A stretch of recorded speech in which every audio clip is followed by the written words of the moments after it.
ശ്രീരാഘവം ദശരഥാത്മജമപ്രമേയം സീതാപതിം രഘുകുലാൻഹരത്നദീപം ആജാനബാഹും അരവിന്ദദളായതാക്ഷം രാമം നിശാചര വിനാശകരം നമാമി.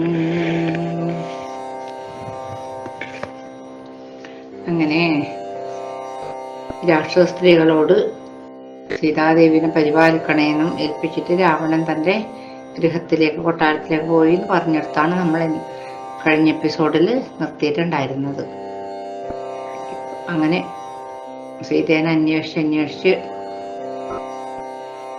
പറഞ്ഞാൽ ഈ മായാ വേഷം പൂണ്ട ആ രാക്ഷസനെ കൊന്നു.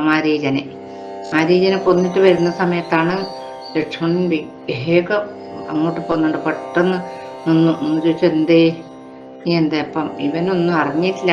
ശ്രീരാമചന്ദ്രൻ മനസ്സിൽ വിചാരിച്ചു, ഇവനൊന്നും അറിഞ്ഞിട്ടില്ല, അറിഞ്ഞെങ്കിൽ എല്ലാം ഒന്നും നടക്കൂല കാര്യങ്ങൾ. ഏതായാലും ഇവനെ ഒന്ന് വഞ്ചിക്കാൻ തന്നെ തീരുമാനിച്ചു. ഈ സമയത്ത് ഇവന് വഞ്ചിക്കലേ നിർവാഹമുള്ളൂ എന്ന് തോന്നിയിട്ട് ചോദിച്ചു, എന്ത് ഇങ്ങോട്ട് വന്നത്? അന്നേരം പറഞ്ഞു, അത് ജ്യേഷ്ഠത്തിയമ്മ അങ്ങ് ഒരു കരച്ചിൽ കേട്ടിട്ടാകുമ്പോൾ ജ്യേഷ്ഠത്തിയമ്മക്ക് പറഞ്ഞു എന്നോട്, അത് ജ്യേഷ്ഠനാണ് കരയുന്നത്, പെട്ടെന്ന് പോകാൻ. ഞാൻ പറഞ്ഞു, എൻ്റെ ജ്യേഷ്ഠൻ ആ രീതിയിലുള്ള വൃത്തികെട്ട കരച്ചിലൊന്നും കരയൂല, ജ്യേഷ്ഠത്തിയമ്മ ധൈര്യമായിരിക്കത്, ജ്യേഷ്ഠനല്ല, അത് മാരീചനാണ് എന്നൊക്കെ പറഞ്ഞു. ഞാൻ പറഞ്ഞു നോക്കി. നേരം പറഞ്ഞു, എന്തൊക്കെയോ പറഞ്ഞു, കേൾക്കാൻ കഴിയില്ല. അങ്ങടെ മുമ്പിൽ വെച്ച് എനിക്ക് പറയാൻ കഴിയില്ല. ഞാൻ രണ്ട് ചെവിയും ഒത്തിയിട്ടാണ് ഞാൻ ഇങ്ങോട്ട് വന്നത് പറഞ്ഞു. ഞാൻ പറഞ്ഞു, കഷ്ടായിപ്പോയല്ലോ കുമാര, നീ ഏതായാലും ഇങ്ങോട്ട് വന്നത് കഷ്ടം തന്നെയാണ്. ഇങ്ങനെയൊക്കെ പറയുന്നത് കേട്ടിട്ടുണ്ടോ?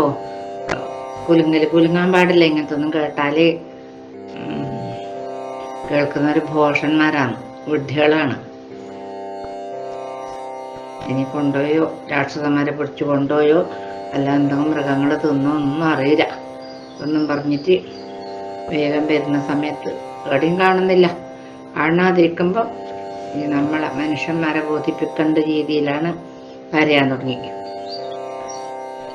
ഹാഹാ വല്ലഭേ സീതേ, ഹാഹാ മൈഥിലി നാഥേ, ഹാഹാ ജാനകി ദേവി, ഹാഹാ മൽപ്രാണേശ്വരി, എന്നെ മോഹിപ്പിപ്പതിനായി മറഞ്ഞിരിക്കയോ ധന്യേനി, വെളിച്ചത്തു വന്നിടു മടിയാതെ.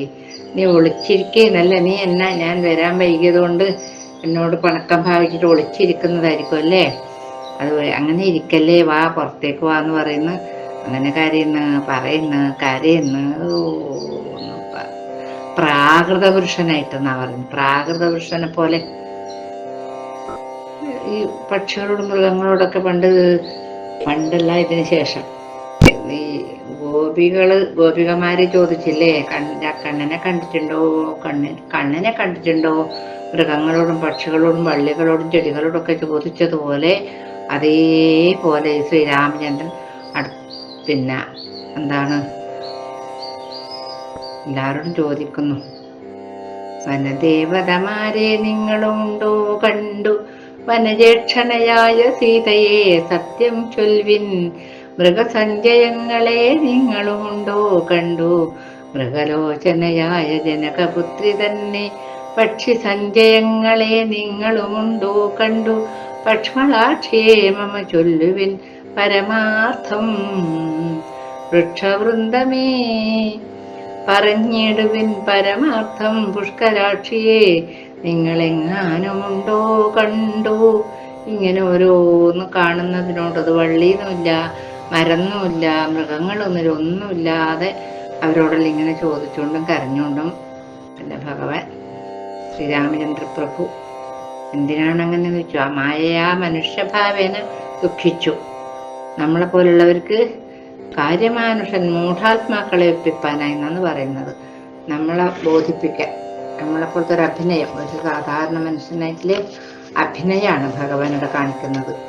അങ്ങനെ കരഞ്ഞു കരഞ്ഞ് വരുന്ന സമയത്ത് ഒരു തേരെല്ലാം പൊട്ടിപ്പൊളിഞ്ഞു കിടക്കുന്നുണ്ട്. അതിൽ അമ്പും വില്ലും ഒക്കെ ഉണ്ട്. അടുത്ത് കണ്ടു. അന്നേരം പറഞ്ഞു, ഒരു തേര് നോക്കറോ ഉണ്ണി, ഇതാ ഇങ്ങനെ പൊട്ടിപ്പൊളിഞ്ഞു പോയിട്ട് രാക്ഷസൻ കൊണ്ടുപോകുമ്പം വേറൊരു രാക്ഷസൻ യുദ്ധം ചെയ്തിട്ടുണ്ടാവും അല്ലേ? അന്നേരം പൊട്ടിപ്പൊളിഞ്ഞ തേരായിരിക്കും ഇത്. അല്ല കൊന്നോ അല്ല ഭക്ഷിച്ചോ ഒന്നും പറഞ്ഞ് നമുക്കൊന്നും വ്യക്തത വരുന്നില്ലല്ലോ എന്ന് പറഞ്ഞ് സമയത്തിൻ്റെ ഗംഭീരമായൊരു രൂപം കാണുന്നു. ഓ അത് ശരി, ജാനകി തന്നെ തിന്നു തൃപ്തനായൊരു യാതുധാനനി കിടക്കുന്നതത്ര നീ കണ്ടീലയോ, കൊല്ലുവനുവന് ഞാൻ വൈകാതെ ബാണങ്ങളും വെല്ലുമിങ്ങാശു തന്നിടുന്നതു കേട്ട നേരം. അത് ശരി, ജാനകീനെ തിന്നിട്ട് സുഖമായിട്ട് കിടക്കേന്നുണ്ടോ ഒരു രാക്ഷസൻ. വേഗം കൊണ്ടാ പിന്നെ വലിയ ശരം കൊണ്ടെങ്കിൽ ഇവനിപ്പം കൊന്നിട്ട് കാര്യം എന്ന് പറഞ്ഞു. അന്നേരം പറഞ്ഞു, അല്ല, ഞാൻ അങ്ങയുടെ ഭക്തനായ ഒരു ദാസനല്ലേ ജഡായു ആണ്. ഞാൻ അങ്ങയുടെ താതനും അച്ഛനും പിന്നെ നല്ലൊരു സുഹൃത്തായിരുന്നു. ഞാൻ അന്ന് പറഞ്ഞിട്ടുണ്ടായിരുന്നില്ലേ അങ്ങയോട്, എൻ്റെ ദശമുഖനില്ലേ രാവണൻ, അങ്ങയുടെ പത്നിയെ കട്ടുകൊണ്ടുവന്ന സമയത്ത് ഞാൻ അറിഞ്ഞിട്ട് അവനോട് പോയി യുദ്ധം ചെയ്ത സമയത്ത് കുറേ ഞാൻ തേരെല്ലാം പൊളിച്ചത് ഞാൻ തന്നെ എൻ്റെ നഖങ്ങളെ കൊണ്ട്. വേറൊരു തേരിലേറി വന്നിട്ട് എന്നെ ചന്ദ്രഹാസം കൊണ്ട് എൻ്റെ ചിറകരിഞ്ഞിട്ടു. ചിറകില്ലെങ്കിൽ പിന്നെ പക്ഷികൾക്ക് ജീവിതമില്ലല്ലോ. അങ്ങനെയാണ് ദേവി എന്നോട് പറഞ്ഞിട്ടുണ്ട്, എൻ്റെ ഭർത്താവിനെ കണ്ടിട്ടേ മരണം ഉണ്ടാവുമല്ലോ എന്നും പറഞ്ഞിട്ടുണ്ട്, അനുഗ്രഹിച്ചിട്ടുണ്ട്. അതുകൊണ്ട് ആണ് ഞാനിതാ ഇങ്ങനെ മരിക്കാതെ ഇതുവരെ കിടന്നത്. എനിക്കൊന്നും സംസാരിക്കാനുള്ള ശക്തി ഇല്ലാതായി. ഭഗവാനെ, നല്ലത് നല്ലൊരു പിന്നെ യോഗത്തിന് വേണ്ടിയിട്ട് എന്നെ അനുഗ്രഹിക്കണം. അങ്ങനെ കണ്ട് നോക്കി എനിക്ക് മരിക്കാനിട വന്നത് അങ്ങയുടെ കൃപ കൊണ്ട് മാത്രമാണ് എന്നൊക്കെ പറഞ്ഞിട്ട് സ്തുതിച്ചു. വന്നതു ഭവൽ കൃപാപാത്രമാകയാലഹം പുണ്യപൂരുഷാ പുരുഷോത്തമാ ദയാനിധേ, നിന്തിരുവടി സാക്ഷാത് ശ്രീ മഹാവിഷ്ണു പരാനന്ദാത്മാ പരമാത്മാമായ മാനുഷരൂപി സന്തതമന്തർഭാഗേ വസിച്ചിടുക വേണം. നിന്തിരുമേനി ഘനശ്യാമളമഭിരാമം അന്ത്യകാലത്തിങ്കലീ വണ്ണം കാണായ മൂലം ബന്ധവു മറ്റു മുക്തനായേൻ ഞാനെന്നും. ഇങ്ങനെ സ്തുതിച്ചിട്ട് പറഞ്ഞു, ഭഗവാനെ, അവിടുത്തെ തൃക്കൈ കൊണ്ടൊന്നടി എൻ്റെ ശരീരം തൊട്ട് തലോടണേന്ന് പറഞ്ഞു. മെല്ലെ ഒന്ന് ഭഗവാൻ തൊട്ട് തലോടി. മരിച്ചു വീണിട്ട് അവൻ വേഗം ലക്ഷ്മണനോട് പറഞ്ഞു, വേഗം കാഷ്ടങ്ങളൊക്കെ വിറകും കമ്പും ഇലയും ഒക്കെ കൂട്ടിയിട്ട് അഗ്നി കൊണ്ടുണ്ടാക്കിയിട്ട് ശരീരത്തിൽ വെച്ച് ദഹിപ്പിക്കണം. പക്ഷികൾക്കും മൃഗങ്ങൾക്കും തിന്നാൻ കൊടുത്തുകൂടാ ലക്ഷ്മണ എന്ന് പറഞ്ഞു. ലക്ഷ്മണൻ വേഗം ചിത തീർത്തു. എന്നിട്ട് അതിനെ ദഹിപ്പിച്ചു. എന്നിട്ട് ഒരു മൃഗത്തിനെ കൊന്നിട്ട് ബലി ചെയ്തു, ബലിയിട്ടു. ഇതെല്ലാം പക്ഷികൾ തിന്നിട്ട് ആയിക്കോട്ടെ, എന്നാ പിന്നെ ഈ പക്ഷീന്ദ്രനി ജടായുവിന് മോക്ഷം കിട്ടട്ടെ എന്ന് പറഞ്ഞു. അന്നേരം വിമാനത്തിൽ ഈ ജടായു നേരം ദിവ്യരൂപം പൂണ്ടു വിമാനത്തിൽ വന്നിട്ട് സ്തുതിക്കാൻ തുടങ്ങി ഭഗവാന. കുറെ മഹർഷിമാരെല്ലാം ഉണ്ട്. നല്ലൊരു സ്തുതിയാണ് ജടായു സ്തുതി. അതിപ്പോ ഇവിടെ വർണ്ണിക്കേണ്ട ആവശ്യമില്ല തോന്നുന്നു. ഇങ്ങനെ തുടങ്ങുന്നത്, അഗണ്യ ഗുണമാദ്യമവ്യയമപ്രമേയമഖില ജഗൽ സൃഷ്ടിസ്ഥിതി സംഹാരമൂലം പരമം പരാപരമാനന്ദം പരാത്മാനം വരദമഹം പ്രണതോസ്മി സന്തതം രാമം. അങ്ങനെ സ്തുതിച്ചു കേട്ടിട്ട് സന്തോഷായി. ആ എന്തൊക്കെയാണ് പറയുന്നതെന്നറിയാ? വിധി മാധവ ശംഭുരൂപഭേദേന ഗുണത്രിതയ വിരാജിതം കേവലം വിരാജന്തം ത്രിദശമുനിജനസ്തുതമവ്യക്തമജം ക്ഷിതിജാമനോഹരം പ്രണതോസ്മ്യഹം രാമം മന്മഥശതകോടി സുന്ദര കളേവരം ജന്മനാശാദിഹീനം ചിന്മയം ജഗന്മയം നിർമ്മലം ധർമ്മകർമാധാരമപ്യനാധാരം നിർമ്മമമാത്മാരാമം പ്രണതോസ്മ്യഹം രാമം. ഇങ്ങനെ സ്തുതിച്ചിട്ടാകുമ്പോ ശ്രീരാമന്റെ നല്ല സന്തോഷായി. അപ്പൊ പറഞ്ഞു, ഒരു ഇത് അവിടെ വെച്ചു. ഈ സ്തുതി ആരാണോ കേൾക്കുന്നത്, ആരാണോ വർണ്ണിക്കുന്നത്, അവർക്ക് എല്ലാ ഗുണങ്ങളും കിട്ടി അവസാനം വിഷ്ണു സാരൂപ്യനെ പ്രാപിക്കുന്നു പറഞ്ഞിട്ട് അദ്ദേഹം പോയി ജടായു വൈകുണ്ഠത്തിലേക്ക് പോയി. പിന്നീട് പിന്നെ ഇങ്ങനെ നടന്ന് കരഞ്ഞുകൊണ്ടും അന്വേഷിച്ചുകൊണ്ട് നടക്കുന്ന സമയത്ത് വേറൊരു രൂപം കാണുന്നുണ്ട്.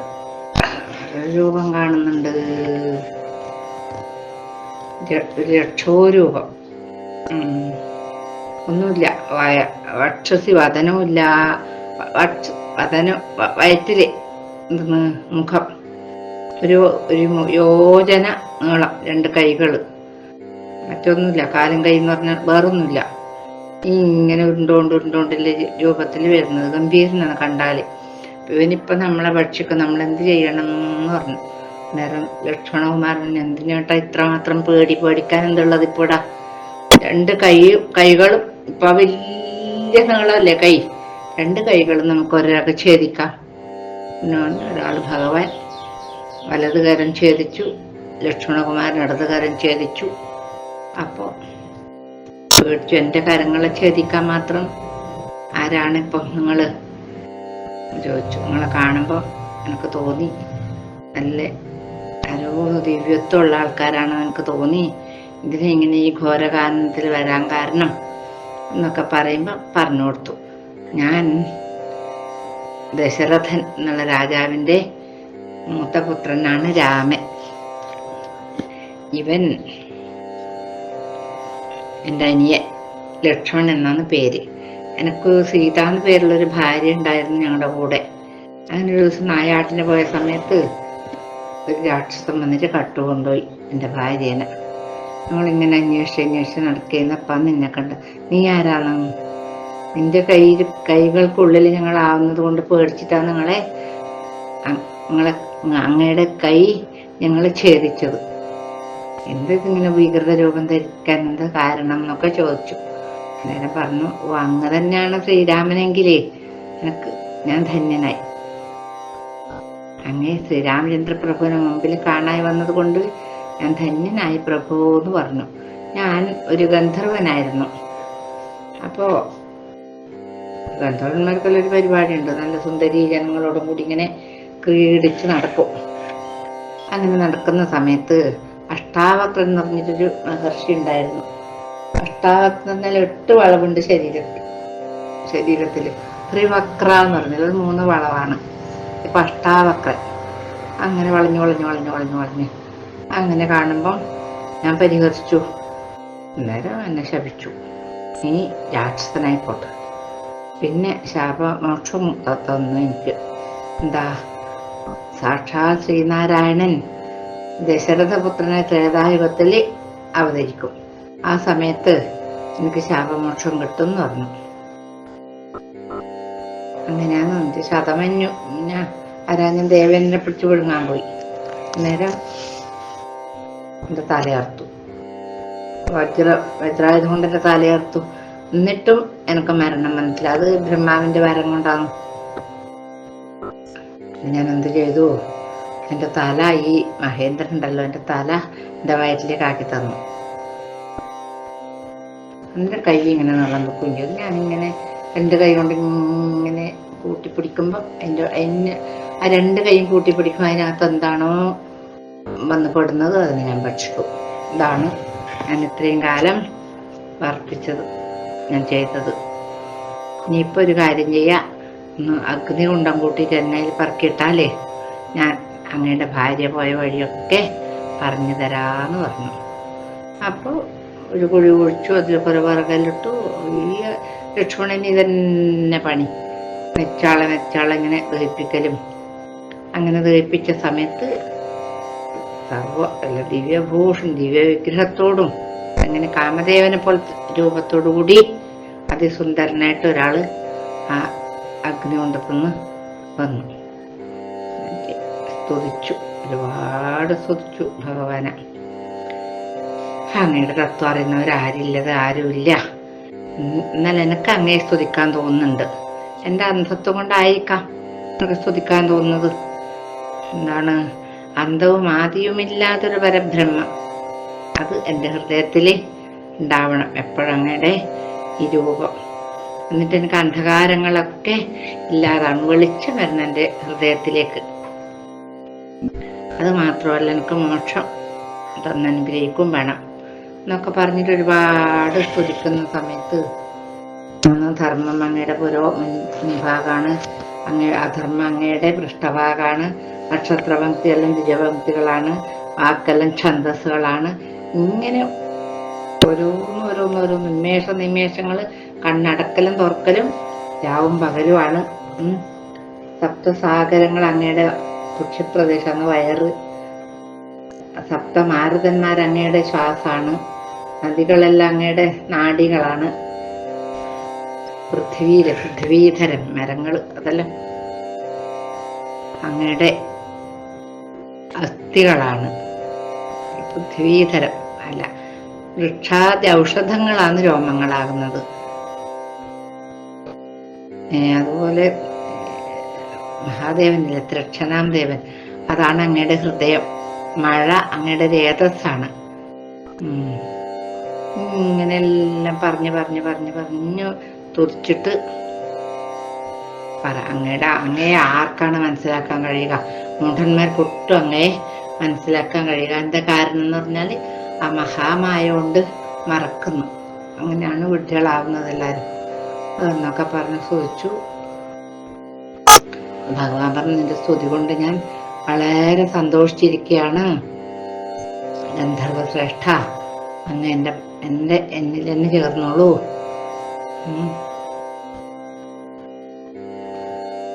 ഒന്നും കൂടി ഒരു അനുഗ്രഹം കൂടി ഞാൻ തരാം. ഈ സ്തോത്രം ആരാണോ ഭക്തിപൂർവ്വം ജപിക്കുന്നത് അവർക്ക് മുക്തി സംഭവിക്കും, തീർച്ചയാണ്, അതിന് സംശയമില്ല. അത് നിനക്ക് ഇനി അധപ്പതിനല്ല, ഇനി ജനന മരണങ്ങളൊന്നും നിനക്കില്ല എന്ന് പറഞ്ഞിട്ട് വരവും കൊടുത്തിട്ട് അവിടുന്ന് അങ്ങനെ പോയി. അവിടുന്ന് പോയ സമയത്താണ് ഒരു വലിയ ഗംഭീരപ്പെട്ടൊരു വനത്തിലൂടെ ഇങ്ങനെ പോകുമ്പോഴത്തേക്ക് അതിമനോഹരമായൊരു ആശ്രമം കണ്ടു. അപ്പൊ അവിടെ ഒരു ആദിവാസി സ്ത്രീ, ഇരമാതിരിയിലൊരു സ്ത്രീ ഉണ്ടായിരുന്നു. വേഗം വന്ന് ഭഗവാനെ നമസ്കരിച്ചു. അതാണ് ശബരി. പൂജിച്ചു കഴിക്കാൻ ഫലമൂലങ്ങളൊക്കെ കൊടുത്തു എന്ന് പറയുന്നു. അന്നേരം ആ പൂജയെല്ലാം പരിഗ്രഹിച്ചിട്ട് അവിടെ ഇങ്ങനെ സന്തോഷമായിട്ട് ഇരിക്കുന്ന സമയത്ത് തോന്നിട്ട് പറഞ്ഞു, ഞാനത്ര ധന്യാണ്, എൻ്റെ ഭാഗ്യം പറഞ്ഞറിയിക്കാൻ കഴിയില്ല. എൻ്റെ ഗുരുഭൂതന്മാർക്കൊന്നും കിട്ടാത്തതല്ലേ. അതെത്രയോ അനേകായിരം വർഷം അങ്ങേ സ്തുതിച്ചിട്ട് ഭജിച്ചിട്ട് തപസ് ചെയ്തവരാ. എന്നിട്ട് അവർക്കൊന്നും കിട്ടാത്ത പുണ്യല്ല ഇപ്പം എനിക്ക് കിട്ടിയത്. അന്നേരം അവരെന്നോട് ബ്രഹ്മപദത്തിലേക്ക് പോകുമ്പം പറഞ്ഞിട്ടുണ്ടായിരുന്നു, നീ ഇവിടെ തന്നെ താമസിച്ചോ, പേടിക്കണ്ട, ആ ഭഗവാൻ, ആ ശ്രീപത്മനാഭൻ വരും. എന്തിന് നമ്മളെയും ചിത്രകൂടത്തെയും രക്ഷിക്കാൻ വരും ഭഗവാൻ. ആ സമയത്ത് നിന്നെ കാണാൻ വരും. അന്നേരം ആ ഭഗവാനെ കണ്ട് നമസ്കരിച്ചിട്ട് നിന്റെ ശരീരം തിരിച്ച് നീ വൈകുണ്ഠത്തിലേക്ക് പോയിക്കോളൂ എന്ന് പറഞ്ഞു. ഇതെല്ലാം എനിക്കിപ്പം ആ ഒരു നാഥന്മാർ പറഞ്ഞതൊക്കെ എനിക്ക് സത്യമായിട്ട് വന്നല്ലോ ഭഗവാനെ എന്ന് പറഞ്ഞു. ഞാനൊരു ഒന്നും ഒരു വിവരമില്ലാതെ ഒരു കാട്ടാള സ്ത്രീയല്ലേ എന്നെല്ലാം പറയാൻ പറഞ്ഞു. അതൊന്നുമില്ല, അതൊന്നും വേണ്ട, പുരുഷനും സ്ത്രീയും ജാതിയും ഒന്നും എന്നെ ഭജിക്കുന്നതിന് പിന്നെ കാരണമല്ല. എല്ലാം എങ്ങനെയുള്ളവർക്കും എന്നെ ഭജിക്കാം എന്നൊക്കെ പറഞ്ഞ് കുറേ തത്വങ്ങളൊക്കെ ഈ ശബരിക്ക് പറഞ്ഞു കൊടുത്തു ഭഗവാൻ. എല്ലാ ഭൂതങ്ങളിലും നല്ല സമഭാവനയോടുകൂടി നിൽക്കണം, എൻ്റെ ഭക്തന്മാരോട് നല്ല സ്നേഹത്തോടെ നിൽക്കണം. അങ്ങനെ അതിനുള്ള ഒരു വൈരാഗ്യം വേണം. ഇത് ഈ ബാഹ്യമായിട്ട് കാണുന്ന കാര്യങ്ങളോടെല്ലാം വൈരാഗ്യം വേണം. എല്ലാറ്റിലും സർവ്വലോകത്തിൽ നിറഞ്ഞു നിൽക്കുന്നതാണ് ഞാനെന്നും മനസ്സിലാക്കണം. പിന്നെ എൻ്റെ തത്വം വിചാരിക്കണം. അതാണ് മനഃശുദ്ധിക്ക് ഏറ്റവും പ്രധാനം.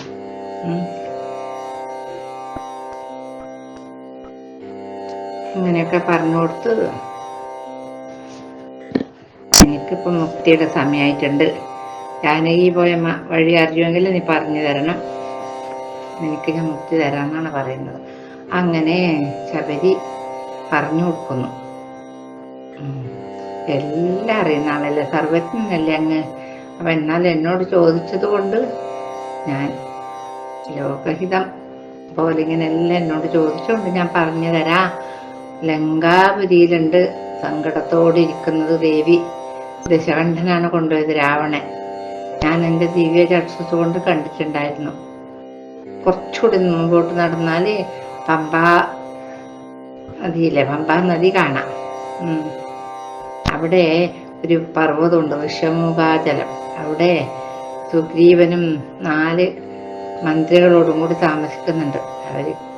അദ്ദേഹത്തിന് ബാലിനെ പേടിച്ചിട്ടേ അതിന് താഴെ വരാൻ പാടില്ല. അവിടെ ഒരു ശാപമുണ്ട്, ബാലിക്ക് കയറാൻ പറ്റില്ല. അങ്ങനെ ആ മരത്തിന് ബാലി കയറാമല എന്നൊരു പേര് കൂടി കിട്ടിയിട്ടുണ്ട്.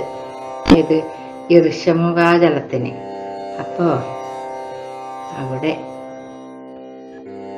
പോയാൽ അവര് അങ്ങനെ 2 പേരും കൂടിയിട്ട് അന്യോന്യം സഖ്യം ചെയ്താൽ സീതാദേവിനെ കിട്ടും, വേഗം കിട്ടും പ്രഭോ എന്നും പറഞ്ഞിട്ട്. ഒന്ന് എന്നെ കുറച്ച് സമയം എന്നെ നോക്കി നിൽക്കണം.